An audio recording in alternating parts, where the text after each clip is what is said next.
Hello दोस्तों, स्वागत है आप सभी का हमारे YouTube चैनल पर। आज मैं आपके लिए एक बहुत ज़्यादा इन्फॉर्मेटिव वीडियो लेकर आई हूँ, जिसमें हम आपको बताने जा रहे हैं कि सूर्य देव की हमें किस तरह पूजा उपासना और उन्हें किस तरह से हमें अर्घ देना चाहिए, जिससे हमें सही परिणाम प्राप्त हो। सूर्य देव को जल देने की महिमा बहुत ज्यादा बताई गई है। वैदिक काल से ही उनकी उपासना होती आ रही है। विष्णु पुराण, भगवत पुराण, ब्रह्म वैवर्त पुराण आदि में इसकी चर्चा बहुत विस्तार से की गई है। जिन लोगों ने इन पुराणों को पढ़ा है वो इसके बारे में बहुत अच्छे से जानते होंगे। मान्यता है कि इनकी कृपा दृष्टि से रोग और शोक नष्ट हो जाते हैं। जब श्री विष्णु धरती पर श्री राम रूप में अवतरित हुए तो वो भी अपने दिन का आरंभ सूर्य नारायण की पूजा के उपरांत ही करते थे। दरअसल सूर्य को प्रत्यक्ष देव माना जाता है, क्योंकि हर कोई इनके साक्षात दर्शन कर सकता है। और तो और जिन लोगों पर शनि की ढैया या साढ़े साती होती है, सूर्य को अर्घ देने से उसका प्रभाव भी बहुत जल्दी कम होता चला जाता है। किसी भी व्यक्ति की कुंडली में मौजूद सूर्य ग्रह को पिता या ज्येष्ठ का दर्जा दिया जाता है। जिस जातक की कुंडली में सूर्य की स्थिति सही ना हो या उनका ताप अधिक हो तो उसे सूर्य को जल चढ़ाने की सलाह दी जाती है। लेकिन कई बार ऐसा होता है कि नियमित तौर पर जल चढ़ाने के बाद भी कोई अपेक्षित परिणाम हमें हासिल नहीं हो पाते। ऐसे हालातों इन उपायों से विश्वास उठने लगता है, जो कि किसी भी रूप में सही नहीं है। हो सकता है आप कुछ ऐसा कर रहे हो जिससे वह उपाय विफल हो रहा हो, या फिर आपका तरीका सही ना हो। सूर्य देव को जल चढ़ाने की विधि जो है वो भविष्य पुराण के अंदर दी गई है। उसमें साफ साफ लिखा है कि सूर्य देव को जल चढ़ाने का सबसे पहला नियम है कि उनके दिखने के 1 घंटे के अंदर उनको अर्घ देना चाहिए, या फिर यह समय सुबह 8 बजे तक का ही होता है। नियमित क्रियाओं से मुक्त होकर और स्नान करने के बाद ही ऐसा कार्य किया जाना चाहिए। सूर्य देव का जल देते समय हमारा मुख पूर्व दिशा की ओर ही होना चाहिए।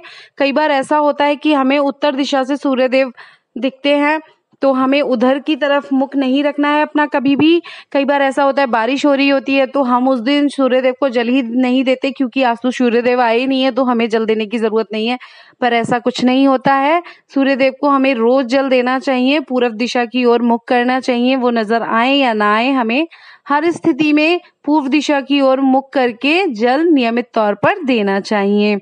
सूर्य को जल देते समय आप उसमें पुष्प, अक्षत और साथ ही अगर आप कोई चीनी या फिर कुछ भी मीठा मिश्री मिला सकते हैं।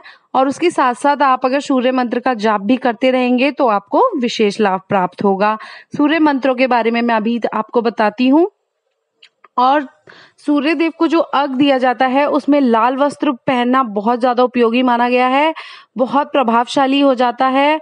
लाल वस्त्र पहनकर सूर्य देव को जल देना बहुत ज्यादा प्रभावशाली माना गया है। जल अर्पित करने के बाद धूप अगरबत्ती से भी उनकी पूजा करनी चाहिए। अर्घ देते समय हाथ हमारे जो होते हैं वो सिर से ऊपर होने चाहिए। ऐसा करने से सूर्य देव की 7 किरणें हमारे शरीर पर पड़ती हैं। सूर्य देव को जल अर्पित करने से नवग्रह की भी कृपा बनी रहती है। और जब हम जल दे रहे होते हैं तो जल की धार में हमें सूर्य देव की किरण को जरूर देखना चाहिए। और उसके बाद हमें 3 परिक्रमा करनी चाहिए। और हमें ये जरूर ध्यान रखना चाहिए, जब हम सूर्य देव को अर्घ दे रहे हैं तो उस टाइम जो जल की जो छींटें होती हैं वो हमारे पैरों पर नहीं आनी चाहिए, उसके बुरे परिणाम निकलते हैं। मैं मानती हूँ कि ऐसा करना थोड़ा मुश्किल होता है। आप कोई आसन बिछा लीजिए या कुछ भी कर लीजिए, पर आप कोशिश करें कि जल की बूंदें आपके पैरों पर ना गिरें। उसके बाद आप 3 परिक्रमा जरूर करें। और मनोवांछित फल अगर आप पाना चाहते हैं तो इसके लिए आप इस मंत्र का उच्चारण कर सकते हैं। ओम ही सूर्याय सहस्त्रकृण्डाय मनोवांछित फलम देहि देहि स्वाहा। और सूर्य देव को जल देने के लिए शीशे, प्लास्टिक, चांदी आदि किसी भी धातु के बर्तन का प्रयोग हमें कभी भी नहीं करना चाहिए। सूर्य को जल देते समय केवल तांबे के पात्र का ही प्रयोग उचित होता है। साथ ही सूर्य को जल चढ़ाने से अन्य ग्रह भी मजबूत हो जाते हैं। कुछ लोग सूर्य को अर्घ देते समय जल में गुड़ मिला लेते हैं, वो सही नहीं माना जाता। आपको अगर मिलाना है आप चीनी या मिश्री मिला सकते हैं। इससे जो होता है प्रभाव है कम होने लगते हैं। और मान्यता के अनुसार यदि आप पर सूर्य देव की कृपा है तो जीवन और कामकाज में आने वाली बाधाएं आपकी दूर होती चली जाती हैं। साथ ही आपके जीवन में धन प्राप्ति के योग भी बनते हैं, ग्रह दोष के नकारात्मक प्रभाव कम होते हैं और आपके घर में सुख शांति का वातावरण बन जाता है। आपके कौशल कार्य में निखार आता है, जिससे आपका व्यापार और कामकाज अच्छा होने लगता है। सूर्य की किरणों से मिलने वाली जो एनर्जी होती है, शरीर के अंग सुचारू रूप से काम करने लगते हैं। उसकी वजह से सुबह सूर्य दर्शन से विटामिन डी की कमी कभी नहीं होती है हमारे शरीर में। यह विटामिन हमारे शरीर की कार्य प्रणाली को सही रखने में अहम भूमिका निभाते हैं। अगर आपके कुछ विशेष उद्देश्य हैं जिनकी वजह से आप सूर्य देव को अर्घ देते हैं, तो आपको उसके लिए कुछ रंग सूर्य देव को मिलाकर जल में चढ़ाने चाहिए। शिक्षा और एकाग्रता के लिए जल में हमें नीला रंग मिलाना चाहिए। वहीं स्वास्थ्य और ऊर्जा के लिए रोली या चंदन आप मिला सकते हैं, लाल वाला। शीघ्र विवाह और सुखद वैवाहिक जीवन के लिए आपको सूर्य देव के अर्घ में हल्दी मिलानी होती है। इंटरव्यू में अगर आप सफलता चाहते हैं, आप इंटरव्यू क्लियर नहीं कर पा रहे हैं, तो उसके लिए आपको सूर्य देव के जल में लाल गुड़हल का फूल चढ़ाना चाहिए। पितृ शांति, जिन लोगों के घर में पितृ शांति नहीं है, बाधा निवारण करना है, उसके लिए आप तिल और अक्षत मिलाकर सूर्यदेव को अर्घ दें। जीवन में सभी हिस्सों में लाभ के लिए आप सादा जल अर्पित करें, इससे बहुत अच्छे परिणाम मिलते हैं। इसके अलावा मैं अब आपको कुछ मंत्र बताना चाह रही हूँ, जिनको आपको सूर्यदेव को अर्घ देते समय जरूर बोलना चाहिए। सूर्यदेव को खाली जल देने से कोई हल नहीं निकलेगा, आपको उस टाइम पे मंत्रों को जरूर बोलना है। वो मंत्र हैं: ओम सूर्याय नमः, ओम खगाय नमः, ओम रवे नमः, ओम भास्कराय नमः, ओम मित्राय नमः, ओम भान्वे नमः, ओम पूष्णे नमः, ओम मारीचे नमः, ओम आदित्याय नमः। आप इन सभी मंत्रों का जरूर जाप करें। जो मंत्र आपको बोलने में आसानी हो, आप उस मंत्र से आप सूर्यदेव को अर्घ दें। आपके जीवन में आप खुद देखेंगे कि कितनी आप ऊर्जावान होते जा रहे हैं और आपके जीवन में सफलता आपके एक दिन कदम चूमेगी। सूर्य देव को जल देने से हमारे 9 ग्रहों में जो भी दोष होता है, मंगल ग्रह का दोष बहुत जल्दी शांत होता है।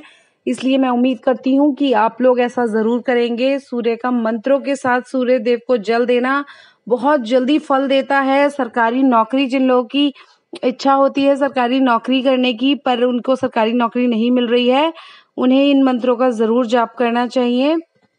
वैसे भी आप सभी जानते होंगे, कई व्रत और त्योहार भगवान सूर्य को समर्पित हैं। मकर संक्रांति, रथ सप्तमी, छठ पूजा और शंबा दशमी में भगवान सूर्य की उपासना की जाती है। सूर्य मंत्र के लाभ बहुत सारे होते हैं। भगवान सूर्य को आत्मा का हिस्सा माना जाता है। सूर्य मंत्र का जाप करते समय अर्घ देना और भी शुभ फलदायी हो जाता है। इससे स्वास्थ्य लाभ भी होता है। नियमित तौर पर सूर्य मंत्र का जाप करने से हमारे शरीर में ऊर्जा का संचार होता है। मंत्र जाप करते समय सूर्य भगवान को 7 बार हमें अर्घ देना चाहिए। अगर आप और ज्यादा शुभ फल की प्राप्ति चाहते हैं, तो आपको लाल रंग के, जैसे कि मैंने पहले भी बताया, लाल रंग के वस्त्र धारण करके अगर आप सूर्य देव को जल देते हैं, तो वो बहुत ज्यादा आपके लिए प्रभावशाली रहेगा। ऋग्वेद में भी लिखा है, सूर्य उदय के वक्त जो लोग उठते हैं, उस व्यक्ति के सभी कार्य पूर्ण होते हैं। ब्रह्मांड के सभी जीव और चीजें सूर्य पर आश्रित हैं। सूर्य सभी शारीरिक, मानसिक और आध्यात्मिक विकार दूर करते हैं। सूर्य के 7 रंगों का खास महत्व है। सूर्य मंत्र का जाप करने से इन रंगों की ऊर्जा हमें प्राप्त होती है। सूर्य मंत्र के जाप से बुद्धि बढ़ाने में भी मदद मिलती है। आपको अपने बच्चों को, जो शिक्षा की तरफ अग्रसर हैं, उन्हें हमेशा सूर्य को अर्घ देने की आदत डालनी चाहिए, जिससे उनके जीवन में विकास कभी भी ना रुके और उनको अच्छी बुद्धि की प्राप्ति हो और वे हर समय ऊर्जावान महसूस करें। उम्मीद करती हूँ मेरी वीडियो आपके लिए कहीं ना कहीं हेल्पफुल होगी। ओम नमः शिवाय।